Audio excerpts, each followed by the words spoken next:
The excellent PR of the papacy has presented him as a people's person who cooks his own food and takes the bus like a commoner, and most of the world press have already praised him. But there is a very dark, unrepentant chapter of his life that won't die that easily, that time and most of the corporate-controlled Western media have glossed over. His role in the 1970s dirty war in Argentina. A human rights lawyer accused him of war crimes as documented in the LA Times of April 1st, 2005. But this has been sadly overlooked. 30,000 people were killed in that dark episode of Argentine history, and recently classified documents shows the United States gave full backing of that coup. A Catholic priest, Christian von Wernich, has already been jailed for his complicity of the murders, as well as the president of Argentina, Jorge Rafael Fidela. But who is the man in the top left who is giving him mass? It was the highest ranking Jesuit provincial in Argentina, Jorge Mario Bergoglio, the current and newly elected pope. In both the Vietnam and Argentine wars, the Jesuits have only intensified the conflict. Pope Francis I's coat of arms bears the Jesuit symbol IHS. The mind behind the Jesuits was a Spanish Basque soldier, Don Inigo de Recalde, who founded the Jesuits. After being wounded in a war, he had an hallucinatory mystical experience, and he Latinized his name from Inigo to Ignatius, which means to ignite. While studying in France, he recruited a company of young impressionable minds, and in 1534 the Jesuits were founded in France, where it was officially approved by a papal bull in Italy in 1540 by Pope Paul III. The Jesuits' modus operandi is that in order to control the policy of the world and future generations, you educate the children of today in medieval secular Catholicism, as the late French scholar Edmond Pratt has confirmed.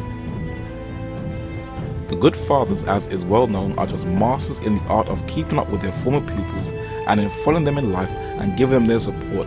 Needless to say, they expect their pupils to reciprocate.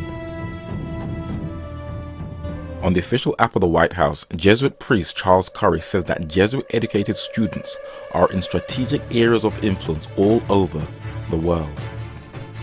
John Brennan, the newly elected director of the CIA. Janet Napolitano, 3rd United States Secretary of Homeland Security. John Kerry, United States Secretary of State. Dennis McDonough, White House Chief of Staff. Mark Thompson, CEO of the New York Times and a former Director General of the BBC. Michael O'Leary, CEO of airline Ryanair. Peter Sutherland, Chairman of Goldman Sachs International, the London School of Economics and Financial Advisor to the Vatican. Mario Draghi, President of the European Central Bank. Emilio Botin, CEO of Spanish bank Santander. And Herman Van Rompuy, the first and current President of the European Council. And in this picture you can see him standing on the left, and seated under the pillar is the Superior General of the Jesuits, Adolfo Nicolas, who can also be seen with Jesuit-educated priest Antonio Menini, the Papal Ambassador to Great Britain. Although this plaque is talking about Franciscan nuns, it does sound similar to the Jesuits' experience, banned by the land of their birth.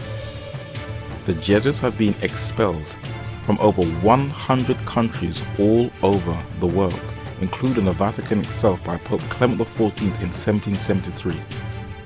The reason for this, their philosophy, the end justifies the means, has encouraged Jesuit warfare to crush Protestantism. Diego Lainez, the second Superior General of the Jesuits, orchestrated the ethnic cleansing of Protestants in France in 1572. French King Louis XIV in 1685 was instructed by his Jesuit confessor Francois de la Chaise to force the Protestants to either join Catholicism or ethnically cleanse them from France, and that's exactly what he did. A film entitled Elizabeth the Golden Age was released in 2007, describing the Protestant defeat of the Catholic Navy, the Spanish Armada, and the Jesuit plot against Queen Elizabeth I. Elizabeth's inner circle was headed by the father of British intelligence, Sir Francis Walsingham. He had a spy network that stretched from London throughout Europe into Tripoli within the Ottoman Empire. And it was this network in the Muslim world which not only led to the defeat of the Armada, but also the capture of 125 Jesuit terrorists who were plotting to kill Elizabeth I, where one escaped, Robert Parsons.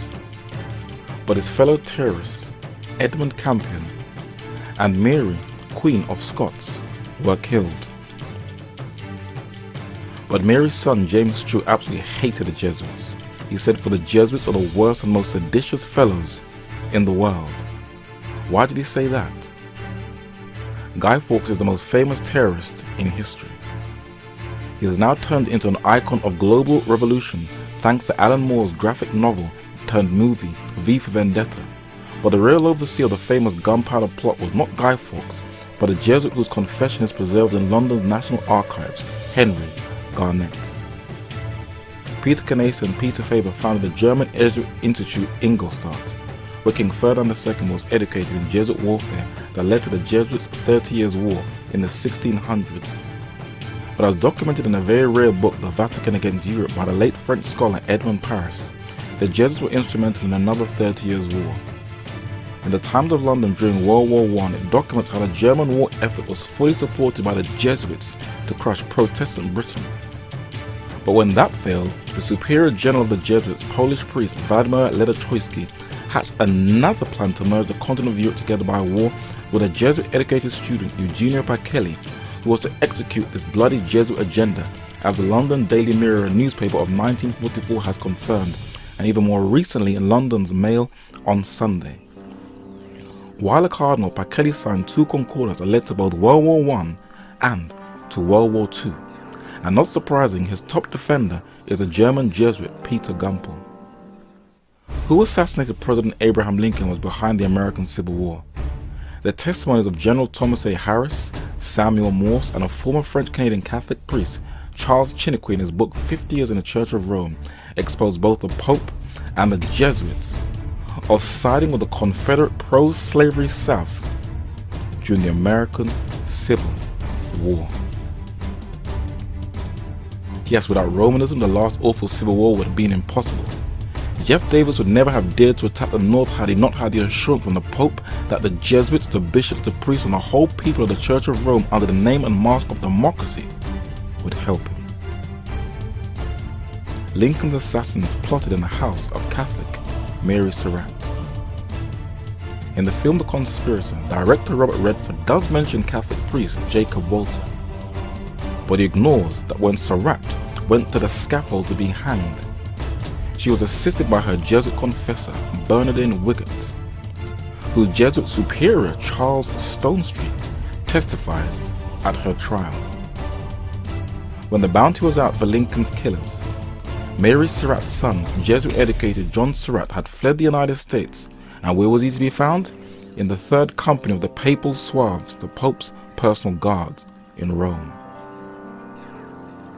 Lincoln's assassin John Wilkes Booth was killed in a shootout, but it took place in the house where he was in hiding and was protected by a student of the Jesuits, Dr. Samuel Mudd.